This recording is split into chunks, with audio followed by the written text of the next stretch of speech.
All right, what's going on, everybody?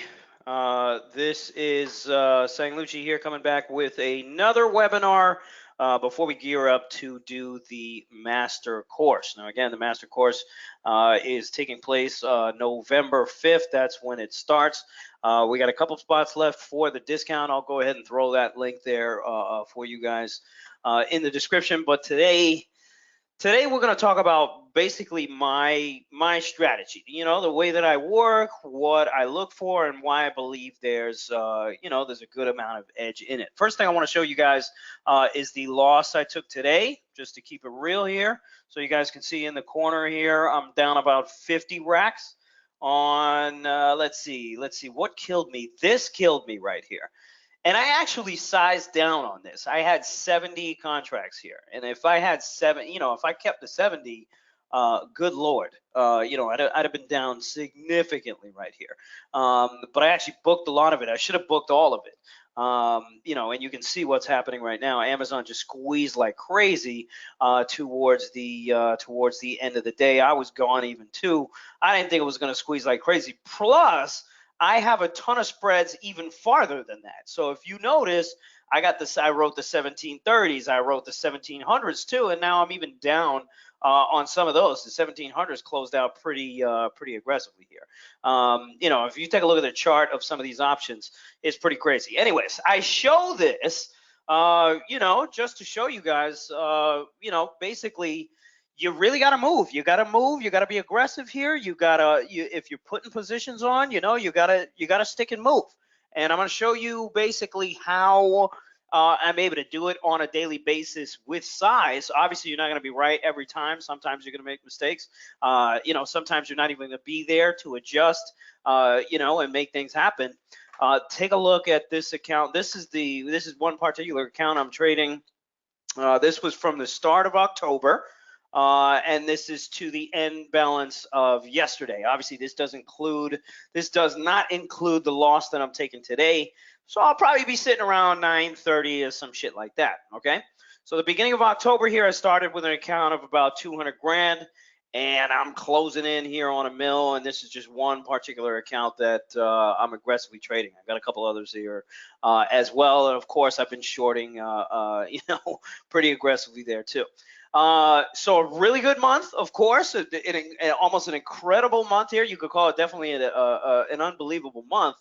And, it's really the intersection of understanding options pricing and then understanding more so the sentiment of the markets, and where people are piled into and where things could start to go a little bit wrong. The reason why you're seeing, such a fucking P&L increase right here is because we happen to be in a situation where a lot of people are caught long, people got scared, and that produced some friggin', some serious value on some of the puts, on most of the puts that you look at for most of the names that you're trading. And because of that, you're seeing the exponential sort of gains here.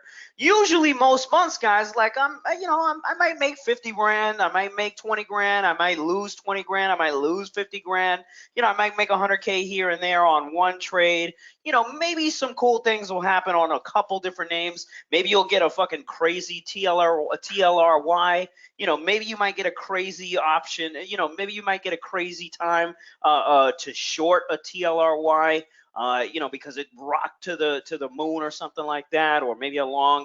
Most of the time you only got a couple trades here and there. You don't have the whole market here producing a sort of giant move here for you.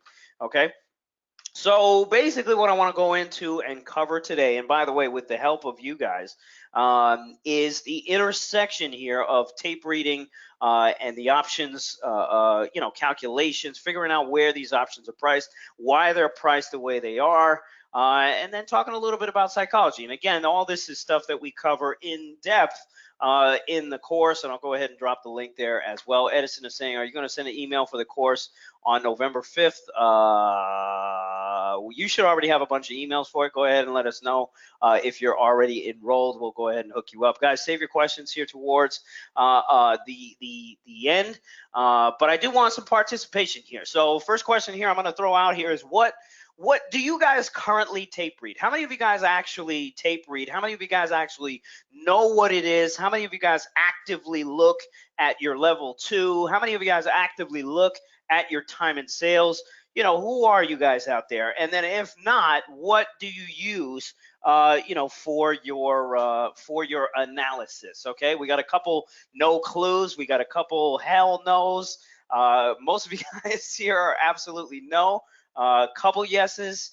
Keep it coming. Keep it coming. Keep it coming. What do you guys use? Do you guys use technical analysis? Do you guys use fundamental analysis? Do you guys use fucking volume profiling? Do you guys use you know, whatever the hell it is, right? Okay, so we got a bunch of people using technical analysis. You know, a bunch of people here saying they tie in a lot of things. That's great. Edison's saying what I do, use only technical analysis. The more flashlights, nice. Most people using charts. Yeah, most people use TA. Okay, so again, what is tape reading? Okay, and tape reading really can be summed up, okay, by literally 2 words. It's bid and ask. Okay. But obviously, it's a lot deeper than bid and ask. Bid and ask represents supply, okay, and demand. And again, and actually, I would sort of reverse those, because when you see demand, you know, you see a lot of bids, you see a lot of aggressive bids. When you see a lot of supply, you see a lot of aggressive sell orders. So it's about the character of buyers and sellers. It's about the behavior at the current moment of buyers and sellers, okay? And that's literally all it is. And I used an example that you know, I used at one of the conferences that I spoke at. How many of you guys like sneakers? How many of you guys flip shit online? You know, or maybe use StockX, or maybe you've used an eBay or something like that. How many of you guys have used any of this shit? Any of you guys are into sneakers and things like that, or maybe purses, some of you girls are into, or maybe you know, tickets or whatever it is. Anything that has a secondary marketplace, okay? So I'm gonna go ahead and throw out a question here for you. And again, this is actually a great example. Okay, so check out these Yeezys right here. I bought like 100 of these when they first came out, and the resale price. Now remember, the regular retail cost for a pair of these was $225, right? Now, once they hit the resale market, which is StockX and which is eBay and all this kind of stuff, they were trading at about $700, $600, somewhere around that. And it didn't matter what size you were talking about. Now, I want you guys to tell me why. Why were they trading at $600? Why were they trading at $700? Why? Does anybody want to tell me why? Go ahead, throw it out there. How come these, you know, these shoes here were trading for all this kind of stuff, right? So everybody is saying it right now. Demand is high, right? And you don't have that much supply, right? They only dropped maybe 10,000 pairs of sneakers. I don't fucking know, right? So it was a limited supply of items, okay? And then you had some super high demand, because everybody was like, holy shit, it's Kanye. He got this new sneaker, blah, blah, blah, blah, blah. Now, remember, the retail cost of this is $225, okay? This shoe came out maybe last year. Since then, they have reissued supply of this shoe. So now I want you guys to tell me, how come the last freaking shoe sold was less than the retail price? So this means whoever the reseller was, is losing money. Why is this fucking dude losing money? What's going on right here? What's happening? Okay? And Marion is saying, exactly. Marion is saying oversupply, right? Now you got too much supply, and now Kanye is all in the news being a fucking shithead. And, you know, maybe those things combined has led the market to fall back to whatever the retail price is. Now, in reality, if you got a lot of shoes of these, you're not even making money here. You're taking a loss on these things, and they're now not even worth the $225 that you have to pay originally for, okay? So this is a great example of supply and demand, all right? So now think about that, all right? Think about that And it is the same concept, okay? Don't think of it as anything more difficult. It is the same concept when you're sitting here looking at the bid and ask, okay? So again, let's take a look at Apple here today. Think of Apple as what? A million people just sitting at their computers trying to figure out where they want to buy and sell this particular stock. And by the way, let me know when Apple actually reports earnings. Let me know when it actually does. I don't know if it actually did or it didn't. I have no idea, but she's moving right now for some freaking reason. Okay. So where were we? Okay. So picture a million people sitting at their computers. Okay. Figuring out where they want to buy and sell Apple stock, right? And if you look at the book right here, we got a couple big orders. Somebody wants to buy 1,400 shares at 22.26. Somebody wants to buy 1,500 shares here. Somebody wants to buy 1,250 shares over here. And then if you look at the offer, somebody wants to sell 500 here at 223.50. Blah blah blah blah blah. Okay, now look at this as an order book. This is just an order book. All right, now when a transaction is made, it goes over here. This is where your time and sales in. This is where your transactions, this is where shit actually goes down. Over here, somebody is just saying, hey, I got 2,000 shares to sell, but nothing has actually happened. That's when you come over here to the time and sales to figure out what's going on, okay? Now, when you combine these two sort of things together, the actual order book and then what's actually happening, you start to see a pattern of supply and demand.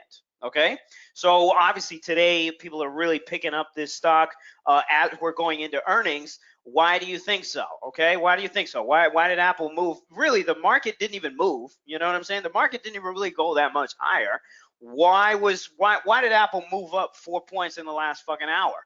Okay, people are picking it up before the call here because exactly there's a perception here that hey, Apple's gonna blow out some freaking earnings. This thing's gonna, yeah, exactly. People are excited. So what does that mean? Did demand increase or did supply increase? What happened?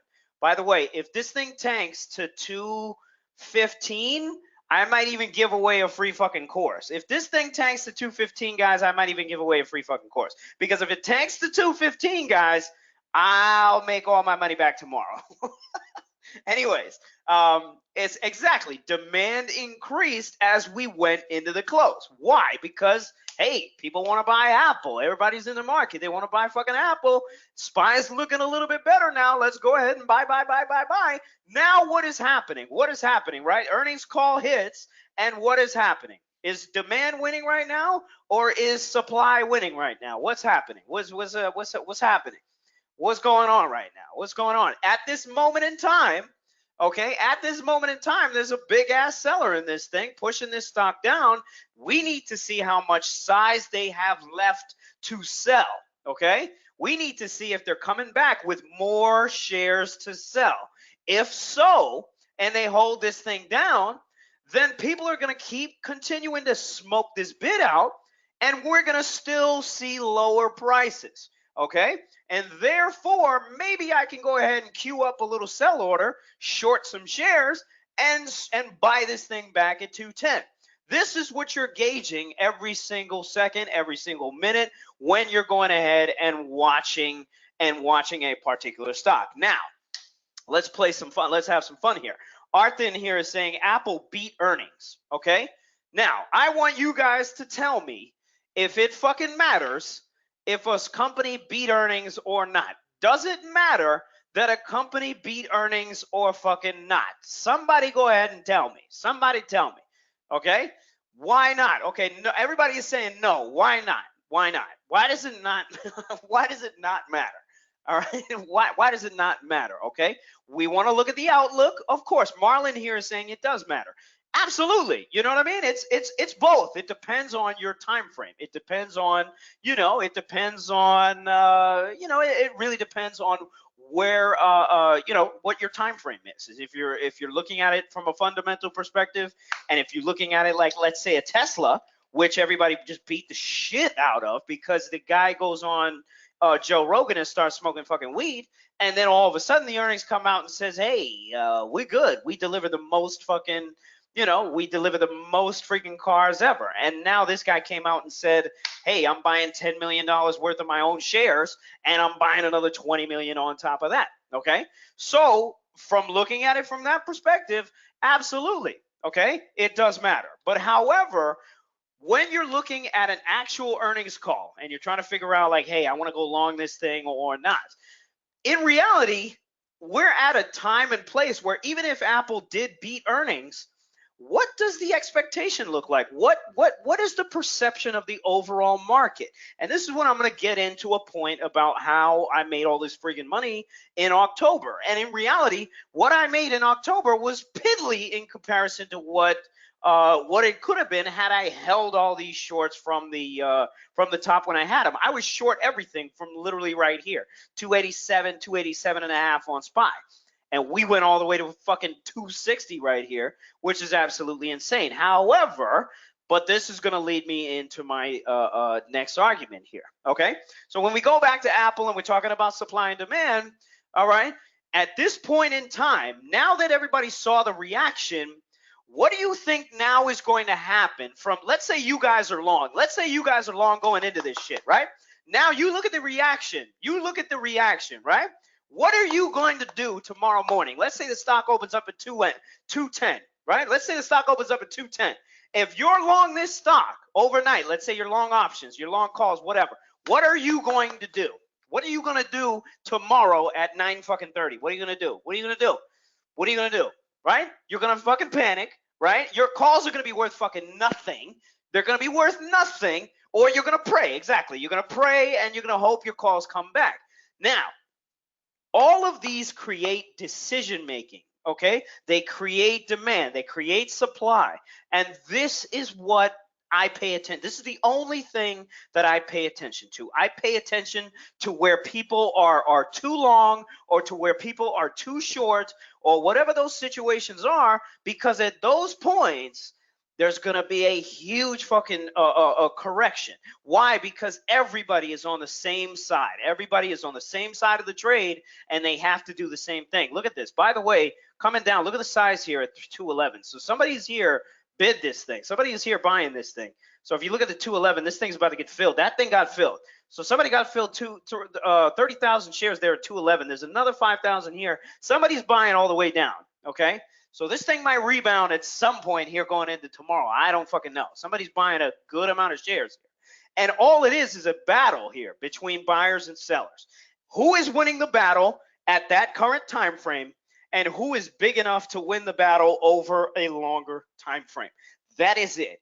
That is it, guys. That is my whole strategy. That is the key to fucking life for me, okay? Now, oftentimes, you're not going to be able to decipher anything. Oftentimes, there's no big buyers or no big buyers or no big sellers to even follow, okay? How many of you guys notice that most of the time your stocks are trading? And again, you know, forget about the fact that we just had this huge correction, but most of the time you guys have very small ranges, correct?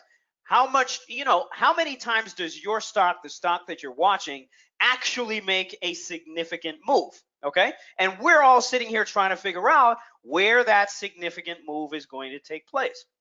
Okay, so most of the time your stock is really just sitting in la la land. You're just trying to figure out what the hell it's doing. Okay, and I will sit there and dance around with these names and try to figure out where the indexes are finally going to make, you know, some kind of an interesting move that I can get behind. I can get behind a certain a number of names or whatever the case is. You know, and that's essentially my game. Okay, so let's narrow it down to an actual trade. Let's take a look at an actual trade, and then you know, we'll go ahead and open it up here for some questions. Okay, so indexes here. I'm sitting here messing around. Remember, like, these are at all-time highs. We had stocks like Microsoft, you know, hitting all-time highs. We had stocks like Apple hitting all-time highs. We had stocks like MasterCard, Visa hitting all-time highs. All these things look really, really good. And then all of a sudden, there was an aggressive sell program. It started right around here. And then even up here though, it wasn't clear that we were just going to put in a day like this. I didn't see this fucking day coming at all. I think I actually might have missed this particular day and then caught the next one, and then I definitely caught this move down too as well. But starting right here, this is when you start to take notice, like, you know what? Things are starting to look a little bit different here, a little bit different here. There's a lot more supply, maybe much less number of stocks are going back to all-time highs. They had already started beating the shit out of certain names. How many of you guys saw the banks before the freaking sell-off? These banks really started to just tick lower without the market, right? Without the market. And most of the names that we're holding were all these high flyers, right? The Amazons of the world, the Googles of the world, the freaking whatever, all these different particular names. Now the Netflix too was kind of like was kind of a big one there for me too. I mean, this was from before because of the bad earnings report. It tried to come back and then just never freaking could. And then you had the reaction to earnings. This was really it for me. So this day right here, this was 10/17. And if we take a look here at the indexes on 10/17, I think that was this day right here. No, that was this day right here. Okay, so we had already had a huge dropout. Things started to come back a little bit, and then Netflix reported earnings. This thing popped back to $400, and it sold the whole fucking thing. And once I saw that, the reaction to that, even though it was great earnings, guys, Netflix had great earnings, talking about the most subscribers fucking ever, right? The most subscribers ever were good. Everything's fucking great. And they sold the whole thing off. And you know what that told me? That told me that any higher prices that somebody got, they went ahead and covered into it because they thought they weren't going to get that fucking price back. And there was a lot of sellers. There was a lot of sellers. So that's when I started aggressively shorting Priceline. That's when I started aggressively shorting Google, aggressively shorting Netflix, aggressively shorting everything that I could get my hands on, SPY included. And this is kind of what gave me, a real fat bump towards the end of the month. If you notice, like I was doing well, I was messing around here, and then towards the end of the month here, that's when things really started to pick up for me on that second leg down, that second short down, just because of the activity, the behavior. What is the behavior of the buyers and sellers? Are there large players involved? Are they pushing the sentiment completely? Okay, and then not only that, we have a great indicator as far as overall sentiment, and that is the options flow. Okay, and that is a lot of the flow that we take a look at. All of a sudden, it turned really bearish. Guys, you know what was a huge indicator too for me? That fucking AMD. This AMD fell off, and then once it kind of broke 24 or whatever, and then it just had a bad reaction to earnings, comes all the way back down to $16. I mean, that was it. That was really it for me. So one of my biggest trades, I think I made about $250,000 on, was Nvidia. Was literally Nvidia, because dude, look at this shit. You come on, man, right? 2 years. Look at this thing, $20 to fucking $200 and almost $300. So I'm looking at this like, how I looked at this? I was like, all right, all this chop right here. Actually, let's look at it 1 year, right? So we got a bunch of chop right here. I looked at it like this. If everybody in the whole world is long Nvidia, right? Every fucking mutual fund out there is long Nvidia. And by the way, like, this drop was crazy. If it gets back, if it basically just comes right back from this push to all-time highs, right? If the market was okay, this Nvidia would have been at fucking $320 right now, right?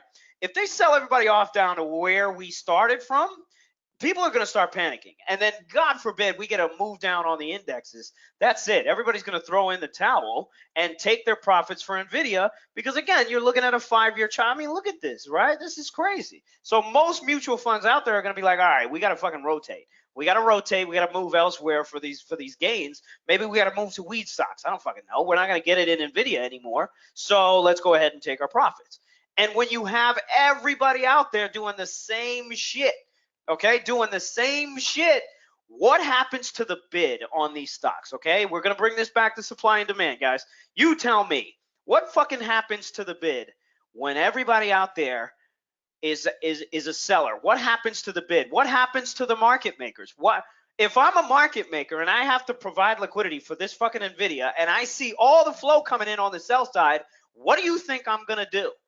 What do you think I'm going to do? Remember, I got to stay alive too. I know I'm going to get fucking hosed. If I'm a market maker and I'm providing liquidity, okay, for put options, I have to provide liquidity for put options. I got to provide liquidity on the stock.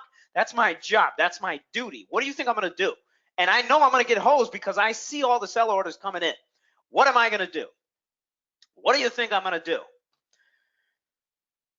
I'm going to lighten it up like crazy. I'm going to lighten it up like crazy. I'm going to spread things out like crazy, right? All your put options here are going to become very illiquid, okay? Nobody's talking about illiquid, okay? Everything becomes illiquid. Why? Because you guys are all out there smoking bids out. Everybody's trying to find a bid, and there's no fucking bid to have. So when you all of a sudden you got all that supply and nobody is in there bidding it, what the fuck do you think is going to happen to the stock? What do you think is going to happen? That's it. That is it. That's it. The party's over. That's it. And every single bid is going to get smoked out. And there is huge paydays here on the put side because that's an exponential kind of situation. All right.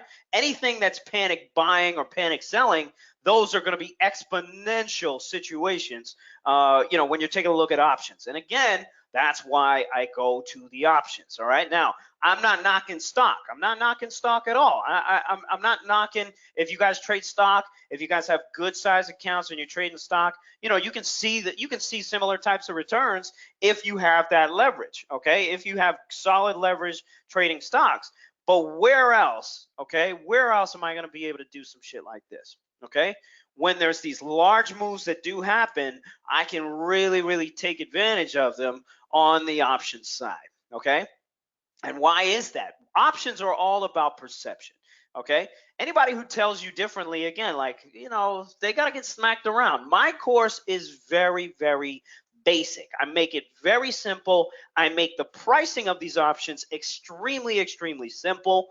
That way anybody can really understand it's just a vehicle. All it is a vehicle that has a perceived value that you need to understand why the perception grows or the perception decreases. Okay. And if you don't understand those two concepts and how they factor into the price of your option or the price of whatever you're trading, then again, you're always going to fall a little short. Okay. And that's my game. That's my business. This is what I do. Obviously now, it's a great time to be an options trader simply because of the volatility and even on the upswing. I mean, even on the upswing, look at the upswing.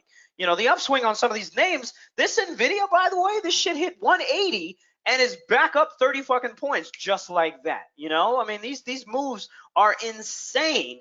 And if you take a look at them from the call perspective and you take a look at them from the call option perspective, I mean, take a look at this option, right? This is just a 215 call from a couple of days ago. If you take a look at this thing from, 5 days ago, I mean, look at this shit. Nobody fucking wanted this thing, and now all of a sudden it's worth 10 times what it was at the low, okay? But again, what are you going to do? You're going to buy down here and you're going to hold through all of this fucking nonsense? Look at this thing. It hit 4, it goes back to nothing, and then it goes up here to freaking 5. People don't understand how to buy and sell these things. Why? Because the volatility is so much. It's way more than fucking buying a damn pair of sneakers. It's way more than buying a fucking a damn concert ticket to a fucking Drake show in New York City. Okay? The fluctuation is way, way more, and there's a lot more pricing dynamics that you need to understand. It's the same concept. However, it's a little bit more complicated and there's a little bit more factors involved. But again, all of this is about perception, okay? And let's actually take a look at this. While we're taking a look at NVIDIA right here, why are these prices so fucking crazy? Why are these prices so fucking crazy? Let's take a look at this, right? Let's take a look at this for the last 10 days on the NVIDIA, okay? And let's take a look at the price movement here for the last, we'll make it 5 days, right? Okay, so let's take a look at this. Okay, this morning, the stock gaps up and trades 212.5. Remember, this is a 215 call. This shit's still out of the money. And by the way, if you don't understand what out of the money is, and you don't understand what the fuck I'm talking about right now, well then shut the fuck up and take this course. Sang Lucci, sanglucci.com/MC. Okay, now This option is still out of the money, right? You got a 215 call, but the stock is gapping up. Stock is gapping up to 212.5. The perception is still, hey, this could still happen. So it prints $3 off the open, and then look what happens. Look what happens right off the open. Dumps 5 points. What is the perception of this particular call? Remember, it's out of the money. This thing expires on Friday, okay? If Nvidia stays under 215 by Friday, this option is fucking worthless. Why did this option tank so much in value? Go ahead and tell me. And let's see who's paying attention here. How come this option opens up at $3? It looks okay, and then it fucking dies to almost about $1.25. Why? Alex is saying time decay. Brian is saying spread. Pablo is saying volatility. Right? Spider is saying not enough interest. Mario is saying time value. You guys need me. You know what I'm saying? You guys need, by the answers that I have seen thus far, there's really nothing to say here. Just go to sanglucci.com/MC. Shut the fuck up and buy this, because you guys clearly need me, okay, if you want to play this game, all right? Perception, exactly. That's all it is. It's perception here. Why the fuck would I pay $3 for an out-of-the-money option when the stock is trading down here at 208 and it looks like crap, right? Why the fuck would I pay that? Now, all of a sudden, this stock starts really picking up here, and it's like, oh, hey, things are a little bit different. Things are a little bit different here. Let's go ahead and start picking this thing up, okay? Now, again, if you're watching the tape of both the stock and the option and understand the pricing of these things, you have the ability to come down here and get options for a lot cheaper than the next schmuck who, by the way, half of you guys have absolutely shit answers for some of the questions that, so you guys are the ones that are sitting here buying up here. You guys are the ones that are sitting here buying up here. That's who you guys are. You guys are buying at places where you don't understand why these options are priced the way they are, okay? So this is why, again, you fucking need me, all right? You got to know when to come into these options. You got to know when to wait. You got to know when to buy, when to sell, when that demand is there, when that supply is there. That way you can figure out, like, hey, you know what? This option looks a little rickety right here, and the tape looks a little rickety on the stock too. There looks like some sellers, so I can probably get this option for cheaper. Let me chill the fuck out, right? But most people are guided by these emotions, okay? And that's the last piece of what I'm going to talk about here is the psychology, right? So that's the last bit of edge, right? I gave you the tape, which is supply and demand. That's my first thing, understanding how to read it. Number 2 here is options pricing. Why the fuck is an option priced the way it is? What is really going on? And by the way, take a look at the NVIDIA for the day before, right? She had a nice push up over 210, and then the same thing happened, right? They smoked out this stock, and look at what the option did, right? You have an option that's trading $4. Oh my God, oh my God, oh my God. It's going to the moon, it's going to the moon, it's going to the moon. Most of you guys, psychologically speaking, you want to buy when everyone else wants to buy. Okay, it is a crowd mentality. This is the name of the game. If you want to go back to fucking Yeezys, let's go back to Yeezys. Okay, how come? All right, and go ahead and tell me this right now. Why wouldn't you just wait until now, where you can get the fucking shoe for less than what the retail price was? How come you couldn't wait 2 years after the shoe came out for you to just get the shit at a great price? How come you paid the resale price? Why did you pay $700 for a fucking pair of Adidas Yeezys? Why did you do that? Why did you pay $600? Why did you pay $500? Why did you pay $700? Because you fucking wanted to walk out there with a pair of Yeezys so everybody saw you, and that greed is high. That greed is high. You need it. You fucking need it. That demand is there. Everybody else is wearing this shit. Everybody else wants this shit, so I want the fucking thing too. But it didn't occur to you that, hey, if I just fucking wait, I can get the fucking shoe. I can get the shoe for cheaper. I don't need to spend this money now, right? The same concept, right? Why am I gonna buy up here at $4? Why do you guys buy up here at $4 or $3 or whatever the hell it is? Why? Because you fucking need it, right? Everybody is out there buying it. You gotta buy it too. Shit's going to the moon. Your emotions are telling you, oh my God, man, if I make money on this, Man, I can get my girl these fucking Yeezys. Man, I can get my girl these Yeezys. I can get my daughter a pair of Yeezys too. That's how much money I'm gonna make. And that's what you fucking sound like. And this is what most people who trade options. This is who you guys are. This is how the market works. This is why we have a market. This is why I exist. This is the only reason why I'm able to do shit like this. Okay? This is the only reason why. The only reason why I'm able to do shit like this is because there exists a market of fucking complete emotional fucking basket cases. Okay? Where you have you have options that are overpriced, lower priced, whatever the hell it is. Okay? That's where that's kind of what I'm throwing out there. All right. So from the psychological perspective, you gotta be a champion of yourself. You know, you gotta be a champion of your own emotions, and it's very difficult to get there. I'm not telling you guys that you're gonna get there overnight, because you're not. You're not gonna get there overnight. You're fucking addicted to Instagram right now. You're probably looking at Instagram right now. Look at you. You're a fucking basket kid. Come on. You're sitting there looking at the same YouTube video you have for the last fucking 6 days. You're looking at the same thing over and over. You're clicking the same fucking. You are a fucking mess. You're a mess. So again, this is where I find my edge.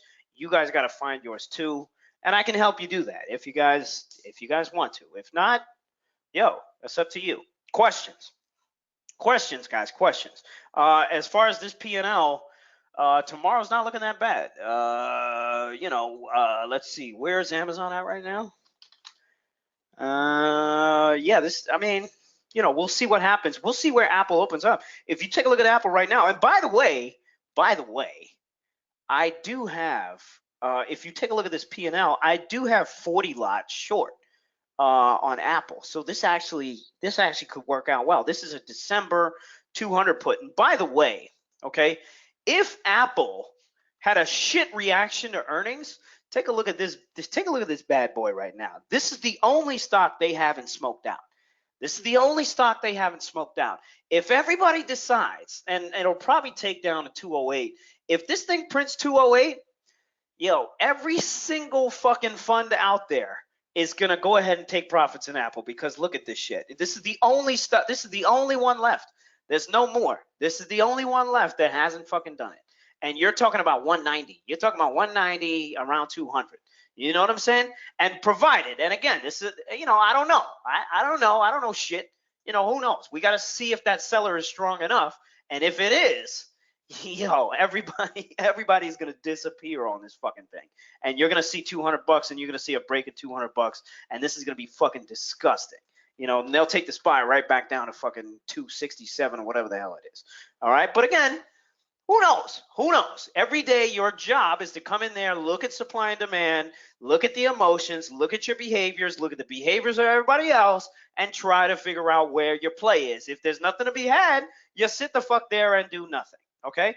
Questions. What do we got? What do you guys want to ask me? What do you guys want to talk about? We'll talk about anything here. Ben is saying, okay, if you're buying the dip on these options, how/where are you setting stops? Again, that is a strategic thing that has to follow suit with what your strategy is. Ben, bro, questions like this lead me to believe that you're looking for a strategy. You're looking for, a golden nugget. You're looking for something that just is not fucking there. You still haven't figured out what your strategy is. And by the way, that's one huge thing you're going to get from the course. Like, you have to have the confidence to know what you're doing and to be able to set your own terms.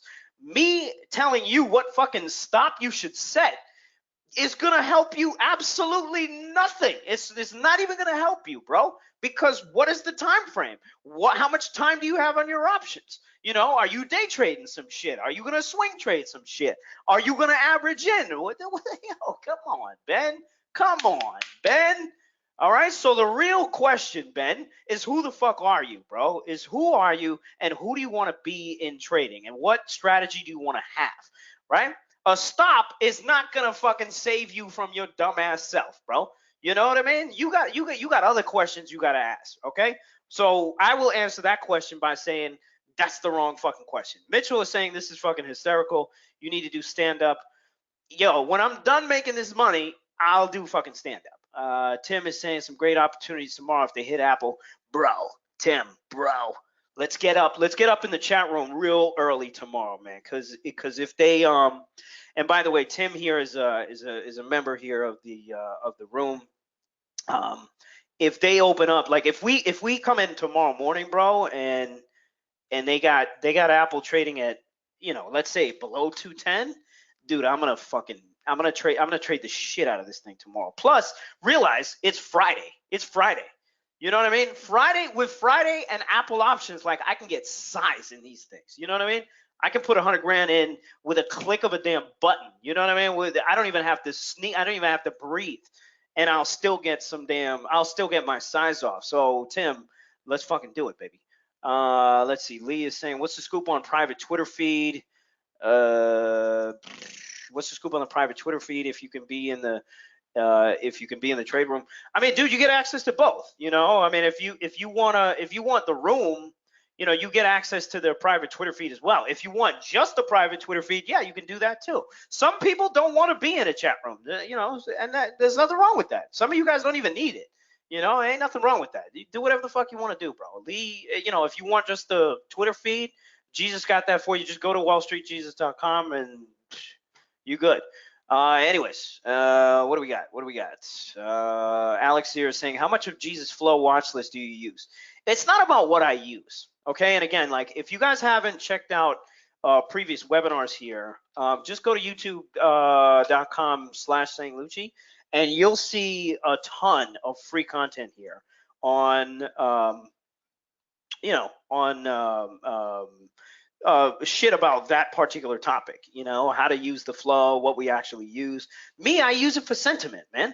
I use it for sentiment. If everybody's out there buying shit, and you get huge Q bets long and SPY bets long and all the Apple bets long and all this kind of stuff, I'm going to be a little scared. Now I'm going to be a little scared if I'm on the short side. By the way, I didn't even see these. So there was a couple weekly buyers here for 215. I wonder where these things are going to open at. These things are going to open pretty good here. But anyways, so I use it for sentiment. I don't trade half this shit. If I see some shit on GE, I'll be like, who cares? If I see this on ASA, I don't care. I don't care about half this stuff, but I use it for sentiment. And again, there's so many people that use the flow for different things. Some people trade stock and they love trading shit like this. They love trading stuff like this. They love trading low float names and shit like that. I don't fucking know. And again, this goes with what is your strategy? What is your strategy, and what do you need to use this for? I can help you answer those questions, but if you don't realize those questions are first what you need to have answered, then you're going to keep trying to find this golden nugget. You're going to keep trying to find the right strategy. You're going to keep trying to do what everybody else is doing because you don't have the confidence that you already have the tools, you already have the information. You just got to shut the fuck up and do it. Marek is saying, what would you say regarding the FX market? What would be real differences in trading FX or options? So here's my take on foreign exchange, right? And I'm not even going to pull shit up here, but Forex is so liquid, and it is so expansive. It's like Apple times fucking 30. So as far as trading size and all that kind of stuff, to me, there's no edge. There's no edge in FX. And to me, the only thing that you can trade FX on is technical analysis. And I hate technical analysis. I think I don't want to say I hate it, but I think for me, it's useless. Drawing lines on a fucking chart is not going to help me do shit. There's no edge to me in that, unless it's coupled with something else. You gotta combine it, with other studies. Okay. Fotis here is saying, how long does it take to become comfortable reading tape on a stock and option simultaneously? This actually is a great question. It takes a long time, bro. Fotis, it takes a long time. I'm not gonna lie. I am not gonna lie. It takes a long time. It takes work. It takes discipline. I spent months trying to figure out what the fuck I was looking at. I thought it was just a matrix. I couldn't figure it out. It took me 6 months, but I didn't know what to look at. Nobody was there to teach me. You know what I'm saying? So when you learn it from me, 2 weeks you'll figure it out pretty quickly, and in a month you'll start being like, oh shit, this is what he's talking about. All right, so I'll throw it out there like that, because again, like, my delivery is I don't want to say it's fucking special because I'm sitting, you know, I'm standing on a fucking soapbox, but I go straight to it. You know what I mean? There's no, you know, it's what it is. You know, it's not like you're sitting there reading a book and trying to trying to become self-taught. You know, you'll learn exactly what to look for, why you're looking for it, and more so the why. You know, because if you understand the why, then you'll be like, oh shit, I get why he's using it, and I get why he believes it's so valuable. You know, and by the way, any chart that you look at, any indicator that you look at, whether you want to look at support and resistance or fucking, you know, Fibonacci's or whatever the fuck it is. I mean, look at all this bullshit. If you guys want to look at all of this, is a calculation of what's already happening. You know what I mean? It's just some derivative, mathematical derivative of what's already happening. You know, I don't know why this thing just went out right here, but I'll pull it back up. Okay, so everything for me, it just comes from buyers and sellers. That's it. The only thing that matters is fucking buyers and sellers. Pablo is saying if you read bid ask all day, you can only follow 1 to 2 stocks. So this is a great question right here. So, you know, unfortunately, the major down what is it? What word am I looking for? The major negative point, I guess you could say, about using tape is that you can't look at that many stocks at the same time. You can't fucking do it. Now, there are systems and algos out there that purport to be able to read tape for you. One of those is hftalert.com. So if you go holler at Steven over there at hftalert.com, he's got a lot of tools that can help you read tape without having to actually fucking read it. You know, and you know, his stuff is pretty good. There's not a lot of tools out there that do it. Okay. But again, yes, 100%. You can only look at a couple things at one time. This is the only reason why you'll see me trading the same names over and over again, because I don't fucking have to go anywhere. Anyways, when does the class start? A lot of people are asking. The class starts on, you know what else too? Like, you guys just don't look at shit. I mean, it's like right here. You know, it's amazing. You know what the shitty part about it being this guy is that you have to answer questions that you'd rather smack the shit out of people, right? Like if I have to answer something that's just I'd rather smack you for, you know what I mean? Like I'd rather be able to smack the shit out of you instead of telling you what the answer is. You know, like if it's right there, it's right there. Why I gotta say, well, you know, why do we have to say it? Anyways, PJ John here is saying, can reading the tape be effective with futures? Dude, you saw me bring up the shoe example, okay? You want to do something else? You want to know the closest thing to stocks? Here you go. This is the closest thing to stocks you'll get. This is the closest market to stocks you get. There's automation here left and right. There's fucking algos in here left and right. You know, this is the closest that you'll get to a actual stock market. And this is, what do you think this is? This is bid and ask. And the bid and ask, by the way, is seeing the orders. So you see the orders and you see the frequency of how many people are buying the Drake show, and StubHub tries to protect that data, by the way. They actually make you pay for the shit now too, which is fucking crazy. So if you guys want to know if you guys want to see some serious like what is the word I'm looking for? Premature secondary market, that's this shit. They're trying to hide all that data, you know, so you don't get access to it. But previously, what StubHub would do is they'd give you a list of orders. So you know how you can go on eBay and you can get completed listings? Like if you go to eBay and you can look at completed listings, there's your fucking market, right? So if you want to see what people paid for the shit, you know, if you got a hype item, if you got some Drake tickets that you want to sell for more or whatever, you look at who bought what, when they bought what, how many they bought what, and there's your market. There's your market. You see how fast the transactions are happening. You see if the prices are going up, prices are going down. You see how much supply is on the market. You know how many tickets are available at a particular venue, blah, blah, blah, blah, blah. You get where I'm going. PJ, you get where I'm going? So can reading the tape be effective with futures? Go ahead and answer your own fucking question. What do you think? Mario here saying, what's the best platform for tape? They all suck, bro. They all suck. I mean, somebody that gives you a time of sales. That's it. This is a time of sales. All right. And by the way, PJ, ask me if you can do the shit on crypto, bro. Ask me if you can do the shit on crypto. You can do the shit on crypto. Anything that has a bid ask, you can do this shit on. All right. All you're doing is, and don't look at tape as like complicated. Just look at it as buyers and sellers. This is a secondary market where you have a buyer and a seller, and they may or may not meet to actually make a transaction. Okay. Now, how many transactions that go off? Where do those transactions go off? What's the size of those transactions? And now all of a sudden, you got to read on behavior, on supply and demand. And now you can say, okay, you know what? I see this demand starting to pick up. I see a couple other things happening. Let me go long. Or vice versa. Let me go short. Or I don't see anything. Let me not just do anything. Mitchell is saying, do you watch any indicators? No, I watch 0 indicators. Steven is saying, TA might give you levels, but tape gives you the timing. You need an option. Steven's, this is great. Absolutely. What else? Let's take a couple more.